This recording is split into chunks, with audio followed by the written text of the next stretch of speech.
स्वागत है आपका आज की इस वीडियो में। आज की इस वीडियो में हम बात करेंगे इंडिया के न्यूक्लियर बॉम्ब्स के अल्टरनेटिव ईएमपी वेपन के बारे में। शुरू करने से पहले आप मेरे चैनल को जरूर सब्सक्राइब कर दें, इससे आपको मेरी हर नई वीडियो का नोटिफिकेशन आ जाएगा। अगर आपको ये वीडियो अच्छी लगे तो आप इसको जरूर लाइक और शेयर करें। आप हमें फेसबुक पर भी फॉलो कर सकते हैं, हमारे फेसबुक पेज का लिंक डिस्क्रिप्शन में है। प्लीज इस वीडियो को पूरा देखें। तो चलिए शुरू करते हैं।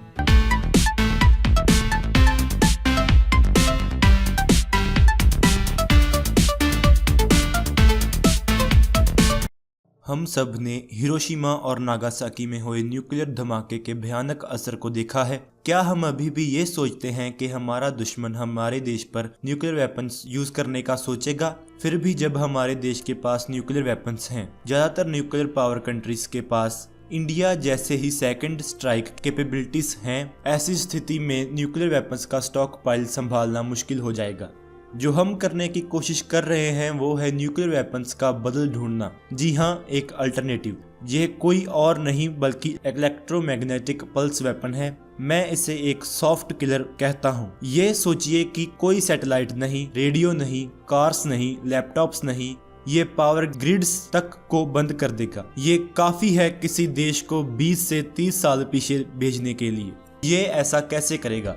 इलेक्ट्रोमैग्नेटिक पल्स एक इंस्टेंटेनियस इंटेंस फील्ड है जो ओवरलोड या खराब कर सकती है इलेक्ट्रिकल सिस्टम्स और हाई टेक्नोलॉजी माइक्रो सर्किट्स को जो पावर सर्जेस से सेंसिटिव होते हैं। इलेक्ट्रोमैग्नेटिक बर्स्ट एक इलेक्ट्रोमैग्नेटिक एनर्जी का छोटा बर्स्ट होता है। ये बर्स्ट एक रेंज में इलेक्ट्रॉनिक इक्विपमेंट को जला देगा। इसी ईएमपी पल्स इफेक्ट को पहली बार ऑब्जर्व किया गया था हाई एल्टीट्यूड न्यूक्लियर एक्सप्लोजन की अर्ली टेस्टिंग के दौरान। ये पल्स एक कॉन्टिनेंट के साइज के एरिया को थोड़े समय में ही ट्रेवल कर सकता है।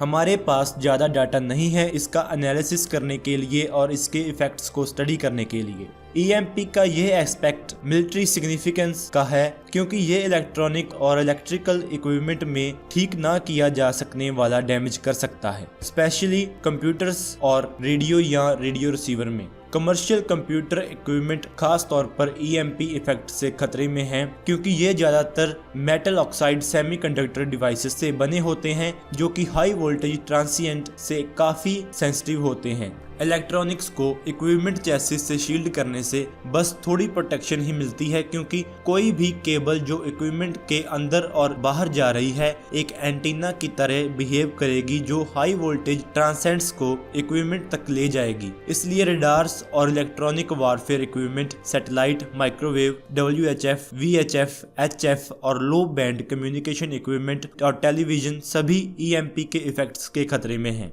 जरूरी टेक्नोलॉजीज जो इस एरिया में मौजूद हैं वो है explosively pumped flux compression generator, explosive या propellant driven magneto hydrodynamics generators और HMP डिवाइसेस की एक रेंज जैसे कि वर्चुअल कैथोड ऑसिलेटर। कुछ थ्योरीज हैं इक्विपमेंट को ईएमपी से प्रोटेक्ट करने के लिए जो है specific electrical design, cabling scheme, chassis या शील्डिंग डिजाइन जो कि फैराडेस केस जैसा हो। यूएस एयरफोर्स और बोइंग ने एक ईएमपी वेपन डिक्लेयर किया है जिसका नाम है CHAMP, counter electronics high powered microwave advanced missile project. Test के दौरान एक चैम्प मिसाइल ने अपने टारगेट को सक्सेसफुली डिसेबल कर दिया हाई पावर माइक्रोवेव्स को एक 2 स्टोरी बिल्डिंग पर फायर करके जो कि कंप्यूटर्स और दूसरे इलेक्ट्रॉनिक्स से भरी थी। कुछ ही सेकंड्स में बिल्डिंग के अंदर मौजूद कंप्यूटर्स अंधेरे में चले गए।